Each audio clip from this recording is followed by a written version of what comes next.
Sigmund Freud ये एक बहुत ही मशहूर साइको एनालिस्ट मनोवैज्ञानिक थे, जो कि ऑस्ट्रिया में बॉर्न हुए। न्यूरोलॉजिस्ट थे। 1956 में इनका जन्म हुआ था। इनको फादर ऑफ साइको एनालिसिस के नाम से भी जाना जाता है। इन्होंने ही डेवलप करी theory of the unconscious mind. इन्होंने एक कॉन्सेप्ट इंट्रोड्यूस किया इड, ईगो और सुपर ईगो का। इड यानी कि इंसान इसमें सिर्फ अपने बारे में सोचता है कि उसे किस चीज़ से सुख मिल रहा है, ठीक है, क्या चीज़ उसे खाने में टेस्टी लग रही है, क्या करने में मज़ा आ रहा है। ईगो में जो रूल बने हुए हैं वो उसके अनुसार चलता है, जो सोसाइटी में रूल बने हुए हैं, जो वो मानता है सही है। और सुपर ईगो में नैतिक चीज़ें आ जाती हैं कि क्या सही है मोरली। इसके बाद फ्रॉयड का विश्वास था कि जो ह्यूमन बिहेवियर है वो अनकॉन्शियस डिज़ायर्स के माध्यम से ड्राइव होता है। जो उसकी अनकॉन्शियस जो डिज़ायर्स होती हैं उसके माध्यम से ही इंसान बिहेव करता है। इन्होंने ही डेवलप करी psycho analytic method of free association. Freud का विश्वास था सपनों में वो काफ़ी मानते थे, और क्या इंसान मानता है, उसका क्या मानना है, क्या उसकी अवधारणा है। इन्होंने बुक लिखी थी एक, द इंटरप्रिटेशन ऑफ ड्रीम्स नाम से, 1900 में, और बहुत मशहूर हुई। और ये जो फ्रॉयड थे वैसे ये काफ़ी क्रिटिसिज्म में भी रहते हैं, काफ़ी कंट्रोवर्शियल एक तरीके से साइकोलॉजिस्ट, साइको एनालिस्ट रहे हैं। हालांकि आज इनको खूब पढ़ा जाता है, इनका बहुत योगदान है मनोविज्ञान के क्षेत्र में। बहुत इन्होंने रिसर्च करी, बहुत स्टडी करी और पब्लिश करी, चीज़ें दी दुनिया को।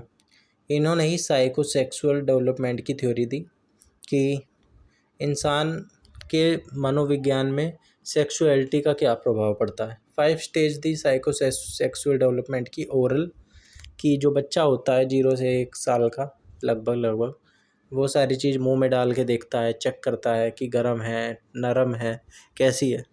एनल में रहता है कि टॉयलेट करने वाली चीज़ें वो सीखता है कि कैसे टॉयलेट करना है, कैसे कंट्रोल करना है। फैलिक में भी इसी तरह की चीज़ें रहती हैं कि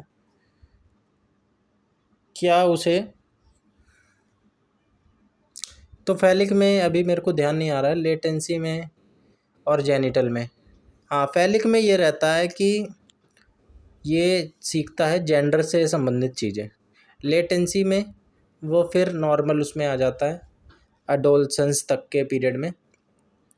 उसमें फिर वो सोसाइटी में क्या चीज़ अच्छी है, स्किल डेवलपमेंट वाली चीज़ें वो करता है। और जेनिटल वाले पीरियड में वो फिर से उस स्टेज में आ जाता है एडोलसेंस की बाद वाले, यानी कि वो अपोजिट सेक्स के प्रति आकर्षित होता है। ये सारी चीज़ें आ जाती हैं। इन्होंने द ओडिपस कॉम्प्लेक्स की थ्योरी दी, ये मेल बिहेवियर के बारे में बताती है। फ्रॉयड का विश्वास था जो डिज़ायर्स दबा दी जाती हैं या जो एक्सपीरियंस होते हैं वही उसका बिहेवियर बनाते हैं। इन्होंने डिफेंस मैकेनिज्म की थ्योरी दी। फ्रॉयड का जो कॉन्सेप्ट था रिप्रेशन का, और जो ट्रॉमेटिक मेमोरीज होती हैं वो बहुत प्रभाव डालती हैं इंसान पे। इन्होंने ये इसकी भी एक थ्योरी दी। इन्होंने फाउंड किया इंटरनेशनल साइको एनालिटिक एसोसिएशन को 1910 में। फ्रॉयड ने काम किया फाउंडेशन डाली मॉडर्न टॉक थेरेपी के, यानी कि बातचीत के माध्यम से थेरेपी देना, बातचीत में उसको समस्या का समाधान दे देना।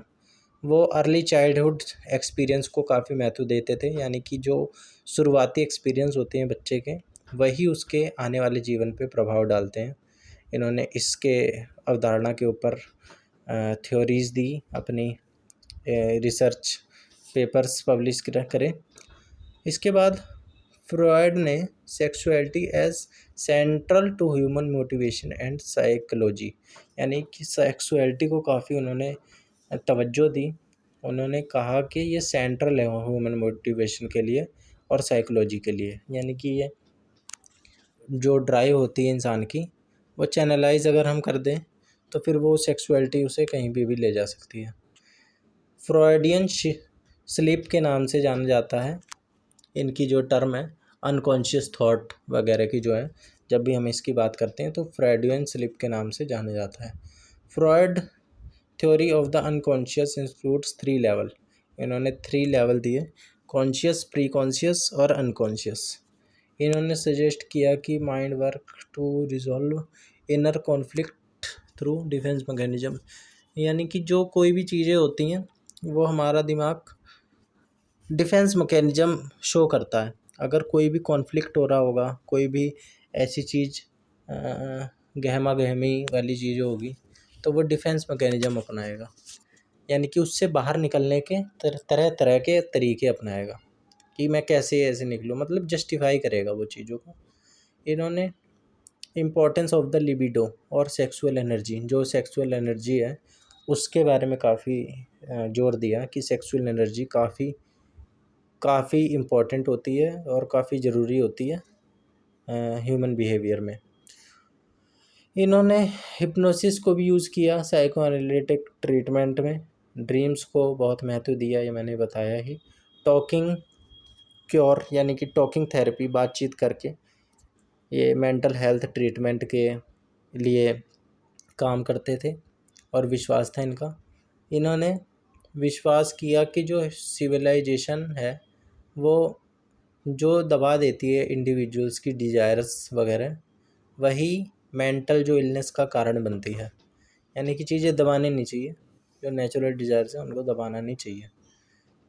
फ्रॉयड ने ही आर्ग्यू किया, यानी कि बताया कि जो गिल्ट और एंजाइटी होती है वो जो ईड होता है और सुपर ईगो होता है, यानी कि जो उसका मन करता है और जो वो नैतिक रूप से सही होता है, उसके बीच का जो द्वंद्व होता है, इसी की वजह से कॉन्फ्लिक्ट होते हैं। हिज वर्क इन्फ्लुएंस्ड, इनके वर्क की वजह से लिटरेचर, आर्ट, कल्चर सारी चीज़ें इन्फ्लुएंस हुई हैं। Freud model of psyche includes 3 part: id, instinct यानी कि जो उसे सही लगता है, ईगो क्या सच है, क्या रियलिटी है, और सुपर ईगो क्या मोरालिटी है, क्या नैतिक रूप से सही है। Concept of the drive thrive explain self destructive behaviours, और he introduced the term castration anxiety in the context of Oedipus complex। इसके बाद Freud believed that dreams reveal hidden aspects of the unconscious mind. जो unconscious mind होता है वो show करता है hidden aspects of behaviour, हमारा जो हम करना चाहते हैं वो हम सपनों में देखते हैं, हमारे अनकॉन्शियस माइंड में वो चल रहा होता है। एक डोरा नाम की व्यक्ति पे इन्होंने स्टडी करी थी और theories the. Freud concept of transference explain how patient project emotions into their therapist.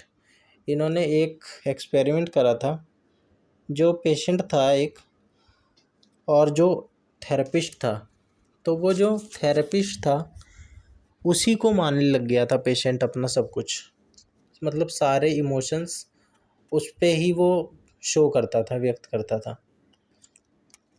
जैसे कि अगर वो अपने माँ बाप वाले जो गुण होते हैं वो थेरेपिस्ट को कभी कभार माँ बाप मान के उस तरह के इमोशंस व्यक्त करने लगता था patient.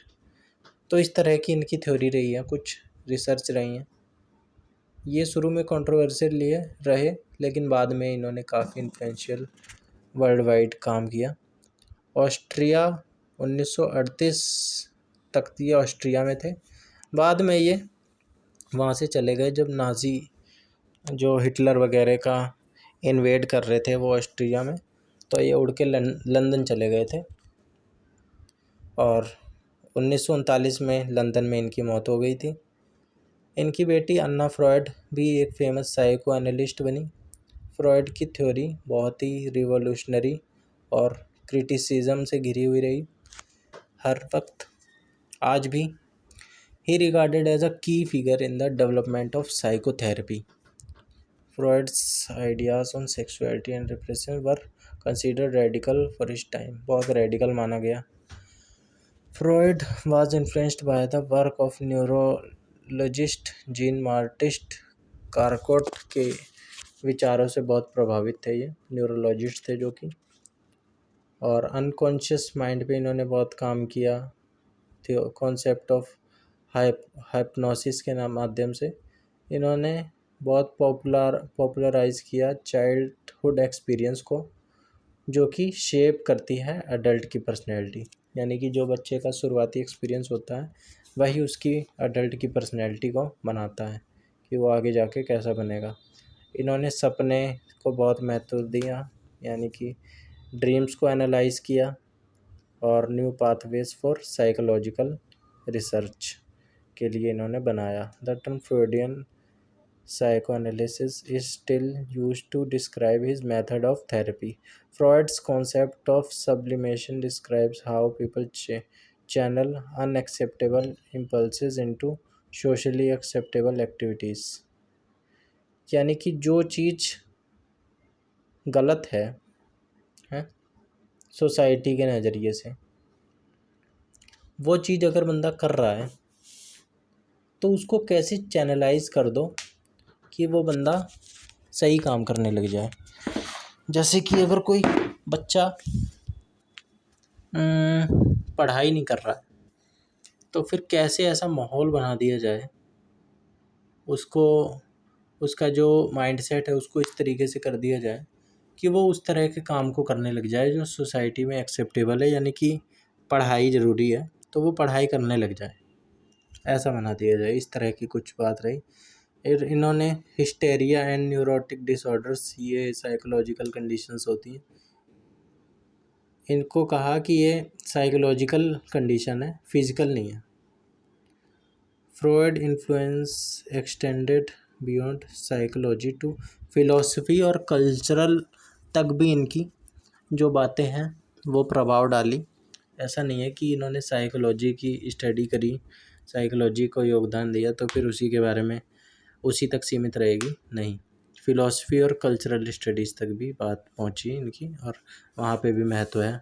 Many of Freud's idea have been revised और चैलेंज्ड। बहुत सारे इनके जो आइडिया थे वो संशोधन हुआ, उसमें उसको चैलेंज किया गया, बट जो साइकोलॉजी पे इम्पैक्ट पड़ा है वो अभी भी उतना ही महत्व वाला है। तो हमने सिगमंड फ्रॉइड के बारे में जाना। एक बहुत ही मशहूर साइको एनालिस्ट थे। मेन इनका जो कॉन्सेप्ट रहा है वो अनकॉन्शियस माइंड, इड, ईगो और सुपर ईगो, यही रहा है। तो इसी वजह से काफ़ी मशहूर हुए और काफ़ी इन्होंने माइंड से रिलेटेड लोगों के ऊपर काफ़ी एक्सपेरिमेंट भी करे, बाकायदा लैब टेस्ट किए, तो इसी वजह से काफ़ी मशहूर हुए। तो ये था आज की प्रेजेंटेशन में। मिलते हैं अगले किसी प्रेजेंटेशन के साथ। और एक बात मैं यहाँ पे जाते जाते और बता दूँ, ये जो मैं वीडियो बना रहा हूँ ये मैं किसी व्यूज़ के लिए या पॉपुलैरिटी के लिए या मैं किसी चीज़ के लिए ऐसे नहीं बना रहा हूँ। ये मैं बेसिकली अपने रिवीजन के लिए, अपने पर्सनल स्पेस के तौर पे इसे यूज़ करने के लिए बना रहा हूँ। तो ये मैंने आपको बता दिया ऐसी जानकारी के लिए। तो थैंक यू।